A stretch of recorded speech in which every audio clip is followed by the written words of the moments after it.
If you've watched any AI tutorial lately, you've been told you need a framework to build an agent. LangChain, LangGraph, nodes, edges, graph state. Today I'm going to show you that for a real, useful task, a chatbot that triages samples for a materials lab, the so-called orchestration is this. A switch statement. Plain code you can read out loud. No framework, and not even in Python. We're doing it in Go. Here's the scenario. A materials characterization lab offers 3 core services, X-ray diffraction, XRF, and SEM with EDS. A customer writes in plain language, I have a corroded bolt and I want to know what's on the fracture surface, and they have no idea which technique they need. That's our job. The bot should read the request, decide the right technique, and reply like a helpful front desk. What we'd run, why it fits their sample, what we need from them, and roughly how long it takes. 3 techniques you already know from this channel. The point of the episode isn't the materials science, it's the architecture of the agent around it. Strip the marketing away, and almost every agent is the same 3 moves. 1. Classify. Turn messy human language into a clean, typed decision. 2. Route. Based on that decision, pick what to do. This is the orchestration. In a framework, it's a graph of nodes. In Go, it's a switch. 3. Synthesize. Take the result and phrase it back in natural language. The trick is knowing where the LLM belongs. The LLM is a language component. It's brilliant at step 1 and step 3, understanding language and producing language. It should not be your control flow. The deciding, the routing, the business rules, that's deterministic code you own, that you can test, that does the same thing every time. The model goes fuzzy in, fuzzy out. Your Go core stays boring and predictable in the middle. The scariest part of using an LLM in real software is that it returns free text. So the first thing we do is pin it down. We define the exact shape we want back, a struct with a technique and a 1-line rationale, and we hand Ollama a JSON schema describing it. This enum is the guardrail. Ollama constrains qwen 2.5's generation, so it cannot return anything outside that set. No, please respond in JSON, and praying. No regex scraping. The model literally can't hand us a technique we don't offer. And when it parses into our Go struct, if it's ever malformed, it fails loudly, right here at the boundary, not 3 functions downstream where you'd never find it. First, the domain. Our 3 services are just data, a map of structs. In a framework, these would be tools or graph nodes with wrappers and registration. Here they're a Go map. Boring on purpose. Note the prices are placeholder values for the demo. This is the entire SDK. About 20 lines of net/HTTP. 1 function, chat, takes messages and an optional format. Pass a schema, you get structured output. Pass nil, you get plain prose. That's it. No dependency to install, nothing to break on an upgrade. 1 field does double duty, schema for structured steps, omitted for free text steps. Step 1. A system prompt that explains the 3 techniques, the user's request, and our schema. Outcomes a typed intent. 12 lines. Step 2. This is the orchestration the frameworks are abstracting. A switch and a map lookup. No graph engine, no edges, no hidden state machine. If a request doesn't map to a technique, we fall through to default and ask a clarifying question. You can read the entire control flow of this agent in 8 lines. Step 3. We feed the customer's request plus the facts we looked up back to qwen 2.5, this time with no schema, because now we want warm, natural prose. Crucially, the system prompt says, use only these facts, don't invent numbers. The model phrases, it doesn't decide. The facts come from our deterministic code. And the whole agent, classify, then route, then synthesize, read a line, run the pipeline, print the reply. That's the program. Let's run it. 2 things to watch. The kind-technique tag at the front of each reply. That's our switch telling us exactly which branch it took, and the little gray time after each answer. And I'm going to talk to it like a real customer would. 1 continuous conversation, not disconnected questions. Watch what it remembers. 3 turns, and 2 of them never named a technique. How much is the cost? How do I send it? A stateless bot would have shrugged. Ours answered both, about XRD, because it remembered.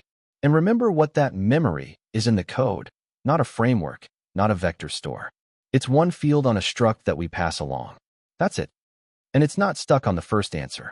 New sample, it reroutes to XRF. And the very next, what's the price correctly means XRF now.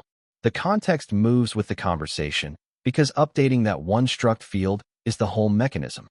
And here's the safety net. Ask something outside its lane, weekend hours, and it doesn't hallucinate an answer. The switch hits default, and our code decides what to say. The guardrail lives in the code, not in a hope that the model behaves. One flag, fast, and the reply changes character.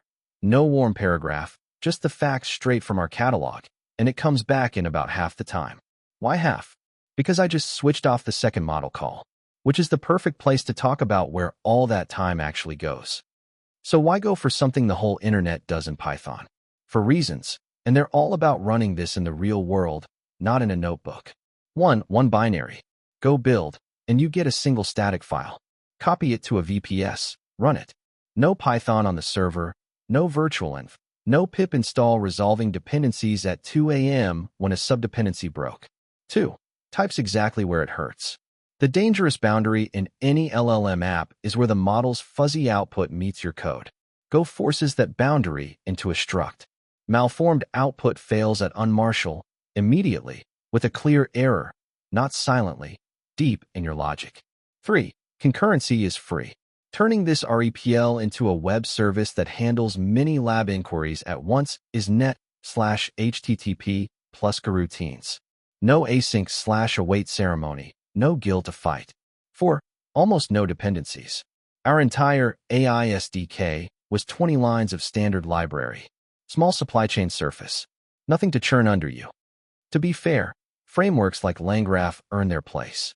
When your graph gets big, when you need persistent checkpoints, human-in-the-loop steps, retries, and built-in tracing across dozens of tools, that's real value you'd otherwise rebuild yourself. The point of this episode isn't that frameworks are bad.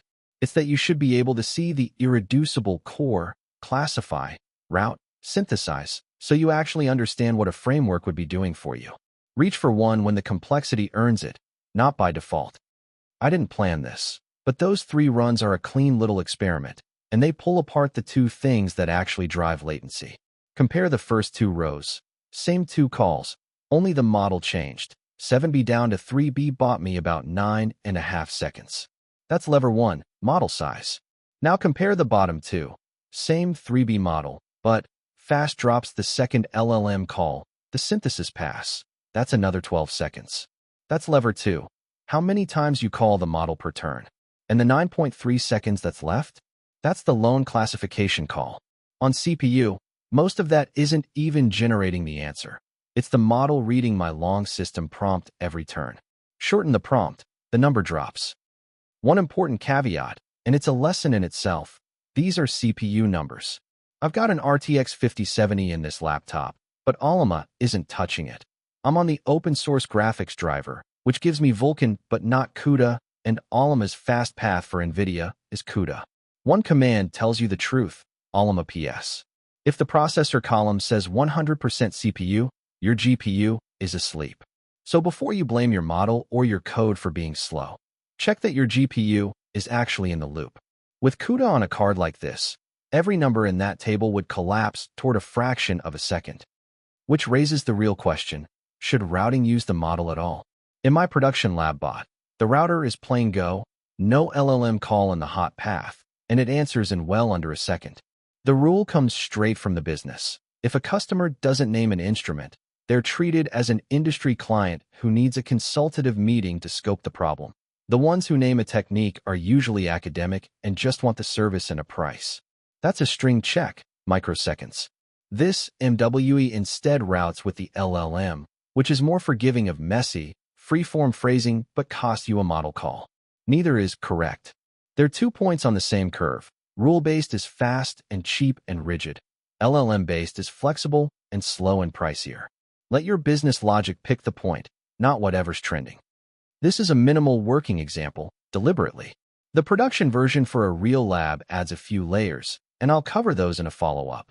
The tool/function calling API instead of hand-rolled classify, so the model can request several services in one turn. Streaming tokens for a live typing feel. multi-turn memory, so it remembers the conversation. RAG over the lab's actual method SOPs, so answers cite real procedures. And a lead classifier, academia versus industry, that serves the right pricing and routes the inquiry, backed by a small database. Same 3-move skeleton underneath. Everything else is layers on top. So next time someone tells you that you need a heavyweight framework to build an AI agent, remember the switch statement. Understand the core first. Add the machinery only when the problem demands it. If you want the production build, tool calling, RAG, the lead router, tell me in the comments. This is Christopedia. You are not a thing. You are a wave. See you in the next one.